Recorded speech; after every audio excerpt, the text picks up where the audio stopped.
is Oscar Reicho. This is the home territory of the Pacific Coast League. From Seattle to San Diego, more than 1,700 miles apart, our splendid teams play, taking in Portland, Sacramento, Oakland, San Francisco, with Hollywood and Los Angeles in between.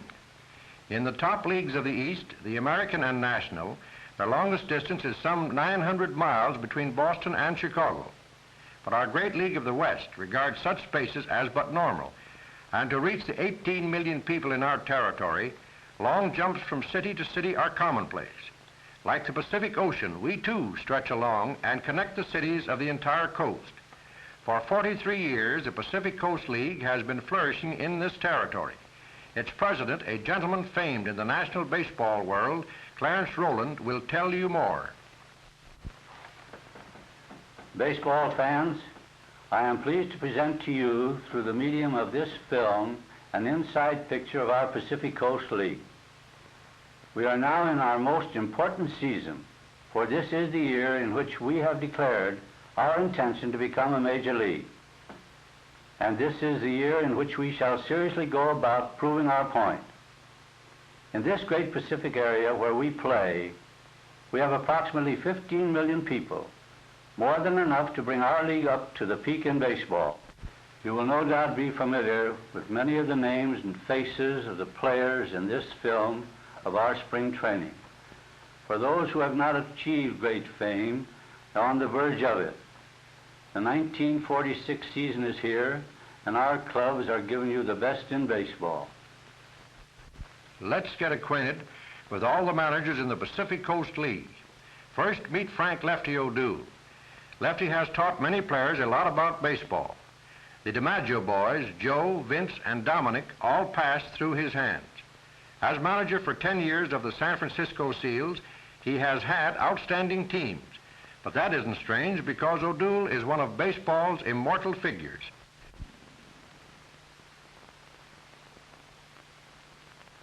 Twice he led the National League in hitting, one year coming within the coveted 400 mark. And if you're interested in more figures, he holds a base hit record for a season.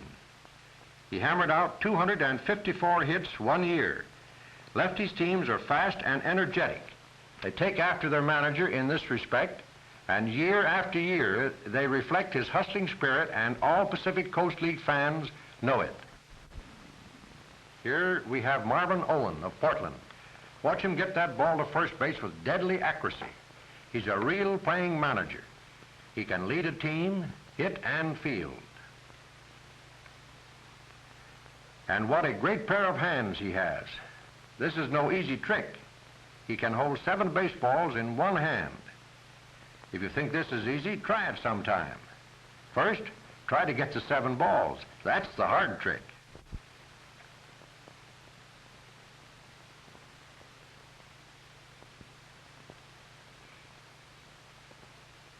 Here's a new manager to the coast, but not new to baseball. Casey Stengel, manager of Oakland. The great Casey, who manages the Boston Braves and the team we hear so little about, the Brooklyn Bums, for so many years. He's the leader for a group of businessmen who are determined to win a pennant regardless of the cost. He's tops, and you'll hear much of his team this summer.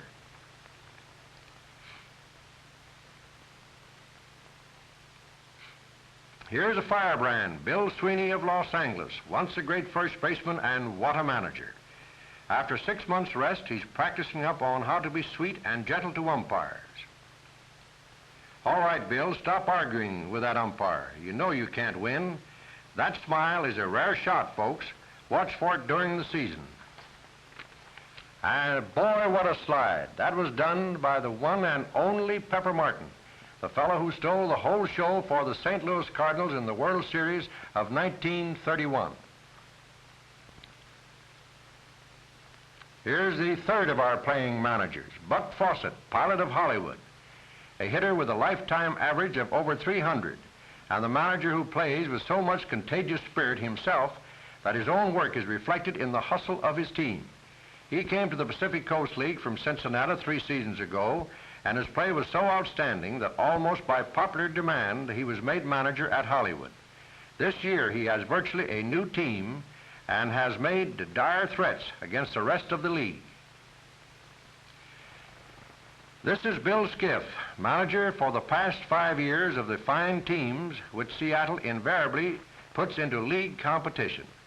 He was a smart catcher with the New York Yankees. He knows the game thoroughly, and his teams show that he knows it. And there isn't a phase of baseball that he hasn't patiently gone over with his youngsters and his veterans. He's a brainy manager, Skiff.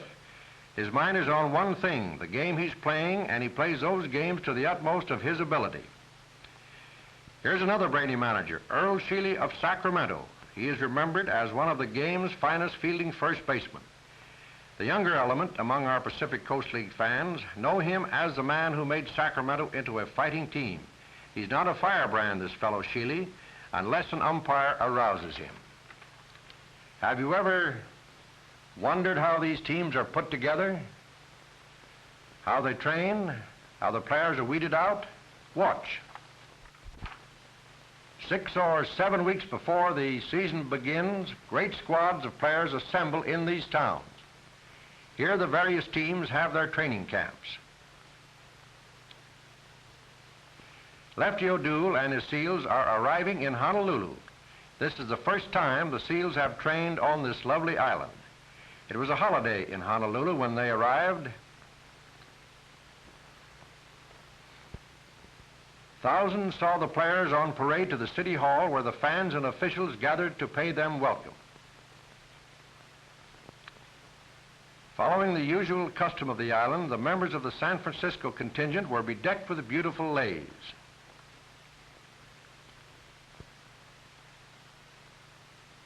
The mayor and other officials of the city administration greeted the boys from the mainland, assuring them that everything possible would be done to make their stay a pleasant one.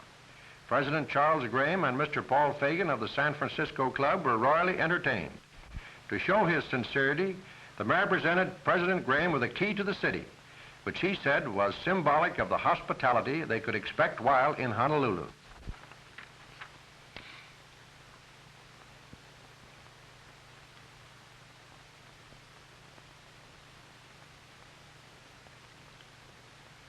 All the managers in the league had hundreds of players to look at this season. Starting with Sacramento, you can see the squad manager Schiele had to choose from before selecting his club for the campaign.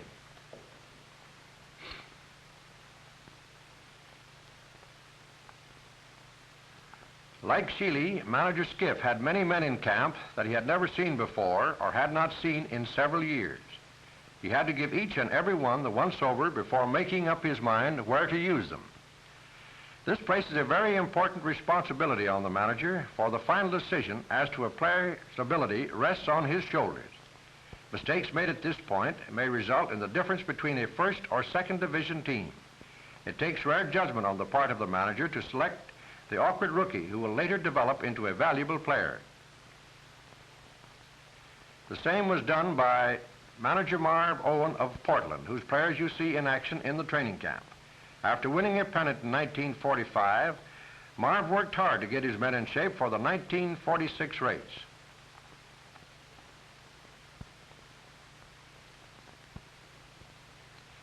More than 60 men were in uniform in the Hollywood camp, where manager Buck Fawcett put the players over the jumps before passing judgment on their merits and deciding which ones were to make the team. The Oakland Oaks lost no time this spring in getting into first-class condition, as manager Stengel put his players through a rigid training period. With Casey, it was up early in the morning and early to bed. As soon as the players got into their uniforms and on the field in Boy Springs, they were sent around in squads. Many of the players who were just out of the service did not relish this, but manager Stengel saw that each and every player circled the field several times before starting the day's practice. Casey did not have the usual baseball squad, but instead he had a regiment of players, as you can see. He did not allow any of his players to shirk their duties, as he stood in one spot throughout to see that no one fell by the wayside.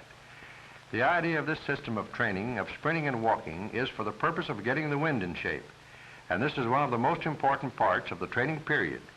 If a player's breathing is bad, it will affect his playing on the field. No one knows that better than Casey.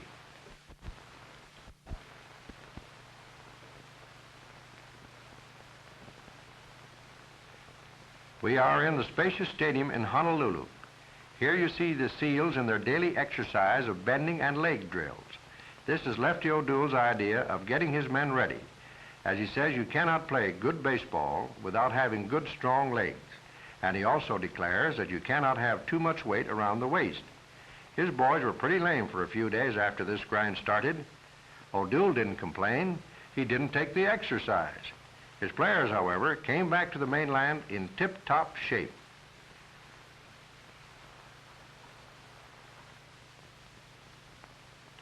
Bill Skiff missed this one. He let Eddie Taylor, his coach, take over in this grind. Taylor, a bit heavy around the waist, didn't kick too much. It helped him to lose a few pounds, too. Taylor did a nice job of keeping the Rainiers at this work throughout the training period. After they were through, many of the players had to take a notch or two in their belts, proving that this type of training does help.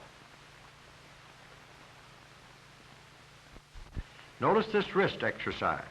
Buck Fawcett is not teaching his men to say bye-bye, but wants them to loosen their wrist, which is necessary for good throwing in baseball. Buck thinks it is essential that the wrists be limber in all phases of playing the game. He also believes that the leg muscles must be stretched thoroughly before a player can get down to real tough training in the spring. These exercises, he contends, has much to do with getting the wind and legs in first-class condition. Bill Sweeney calls this his backbreaker, and I believe him. Any player who can do this 25 to 30 times without falling down must be in good shape. Not only is it good for the player, but I think Bill gets a pretty good workout too. This is another of those wind and leg exercises. The players, however, do not recommend this as a regular diet. Fans, this is a new one on the Pacific Coast. It teaches control. You see a rectangle. Watch the ball go through. This represents the strike zone, meaning the height and width to which a pitcher has to pitch a ball to get a strike over the plate. Here you see Pepper Martin coaching pitchers Olson and Carl Dumbler of the San Diego team in the art of throwing the ball through this rectangle. These pitchers, as a result of using this device, have shown unusual ability in getting the ball over the plate. This would be a good idea for use in high schools and playgrounds. It would teach the youngsters control.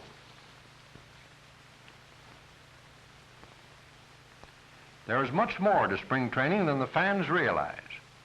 Spring training is not the only means of getting into condition. Managers have to instruct and teach the recruits the fine points of their positions. During this period, a manager wishes he had a dozen pair of eyes.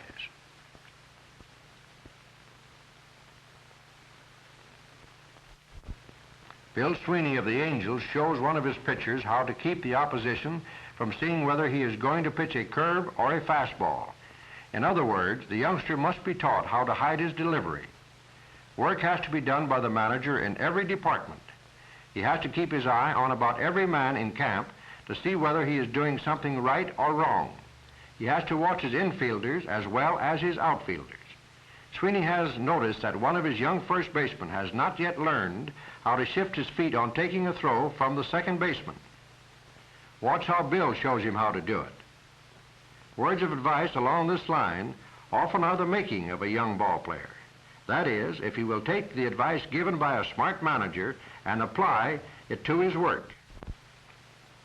Great speed is required in baseball. In this play, notice how fast the runner slides into first base and the speed with which the first baseman puts the ball on him. Coach Herman Paulette of Sacramento talks to the boys about how to slide away from the tag and also how the first baseman should follow the slider's foot with the ball. Herm should know because he picked many a man off first base in his day. Spring training is not easy on veterans. They find it pretty tough to take off weight. Touching the toes from a prone position is the one drill that reduces the waistline and prepares them for a busy season.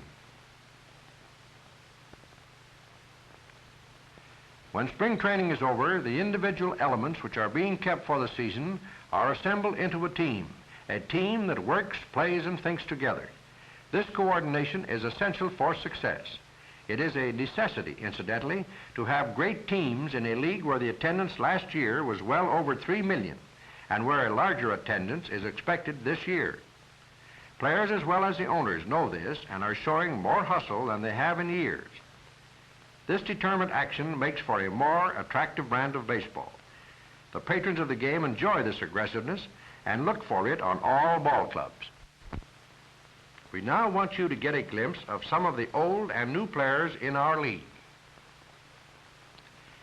Here's a new one, Charlie Gasaway of the Oakland Club. He's a left-hander and has shown that he can fire the ball over the plate with decided effectiveness. Here is how he grips the ball for his best curve. Watch him deliver it.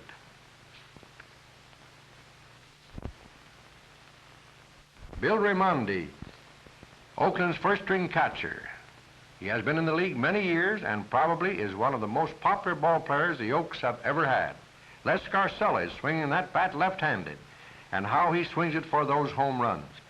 Danger is written all over him when he walks up to the plate, and opposing right-hand pitchers fear him greatly with men on the bases. Herschel Martin also packs a mean wallop from the left side of the plate, and he is still hitting with the same power that made him troublesome in the major leagues. Fences in the league are not too far away for him. Ed Kearse, who wears the Purple Heart, is back from the service and doing a great job for Stengel behind the plate, as you can see by the way he blocks a runner trying to score. Here's an old favorite, Jojo White of Sacramento. He still fascinates the fans with his hitting and terrific speed on the bases. He's always a tough man to pitch to. Gene Corbett, also of the Solons, shows you how a bunt should be made to advance a runner. Gene Lillard is not only a pitcher with a good fastball, but is always dangerous with a stick. Jess Landrum is another of Sacramento's timely and dangerous hitters. His work at the plate and in the field have been a tower of strength to Sacramento. Tony Freitas has been one of Sacramento's leading southpaws for many years. His stretch in the service did not lessen his skill or his worth to the Solons. He is one of Sacramento's favorites.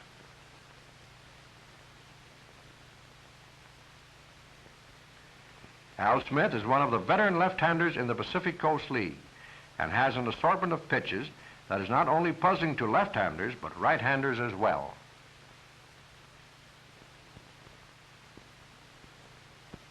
Hal Turpin, who pitches with great ease, is known in the Coast League as a controlled pitcher. He has been a member of several clubs in the league, and on each has always been a winner. Guy Fletcher always takes his time on the rubber. He is a student of his work and sizes up every hitter before he makes a pitch. He wants to be sure that the ball is in the right spot when it crosses the plate. Opposing hitters know that his pitches will be around the plate somewhere. Don Paulford is one of the league's best curveball pitchers. He works hard to get this particular pitch to perfection, and when he does, he's mighty tough to hit. Coast League players will vouch for this. Here's Jake Moody, a fellow who has been pitching for quite a few years. He was called to Detroit last summer and on several occasions did some splendid pitching for the Tigers, as he is now doing for the Beavers.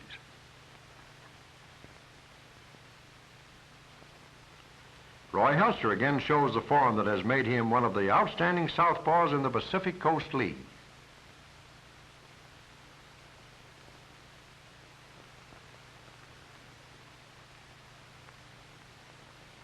He also shows that quick throw to first base that keeps the base runners hugging the bag.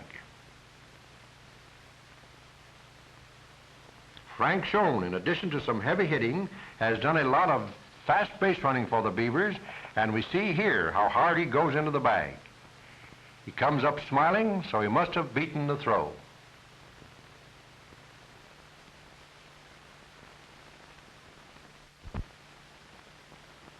Here we have catchers Hal Sumi and Bob Finley of Seattle comparing gloves.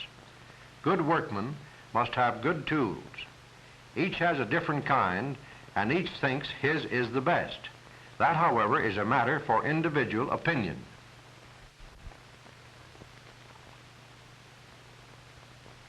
Two of Seattle's pitchers, Ira Hutchison and Douglas Ford, do a lot of warming up preparatory to pitching in practice games before the season starts.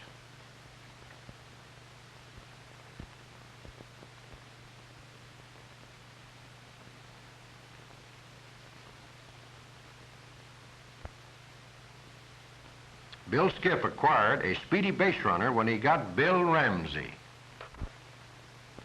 Pitcher Charlie Eisenman of San Diego was a major in the Marines. While in the Marines, he pitched a lot of ball and mastered control, which has made him very effective.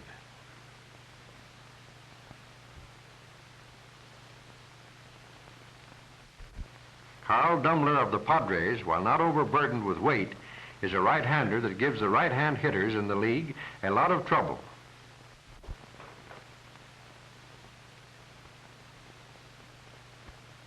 Manager Pepper Martin watches his form in warming up, as he does that of Al Olson, a young left-hander who has shown a great deal of promise.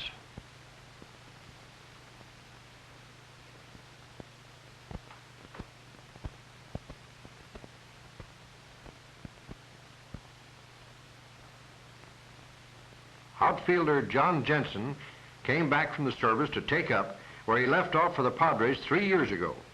He played a lot of ball for Uncle Sam, and he too continues to show much promise. The Hollywood Stars picked up Mr. X from Pittsburgh. That's what he is called by his teammates, but his right name is Xavier Resigno, and the Stars were lucky to get him.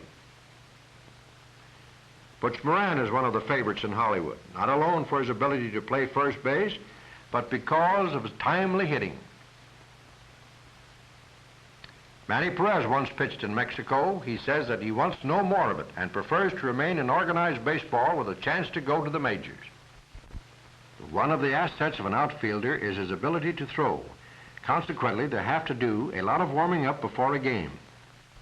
Here we have outfielders John Dickshot,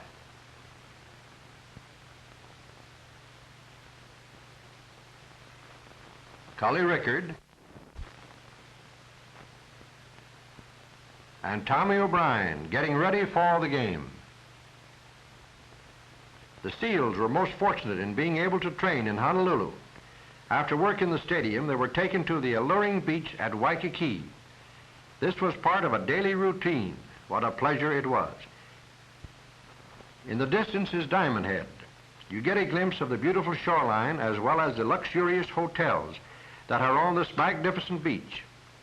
The San Francisco players, as well as manager O'Doul, enjoyed this part of their training. They paddled around in outrigger canoes for considerable time, thereby getting exercise that they did not get on the field. They also did some swimming, that is, those who could swim. You see the boys paddling back to San Francisco. They started in the right direction, but after bouncing around for a while, decided they'd rather go home on the Clipper, which they did. New construction was essential to accommodate anticipated increased attendance. Sacramento modernized its park both outside and inside, changing its entrance and adding additional box seats.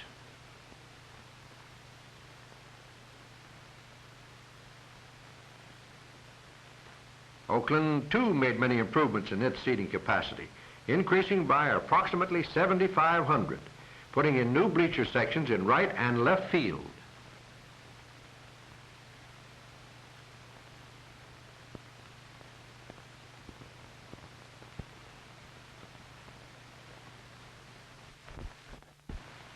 You have seen our setup for this season. Our parks are being enlarged as quickly as material can be secured. This is big league territory. We have big league fans and big league players and a big league population.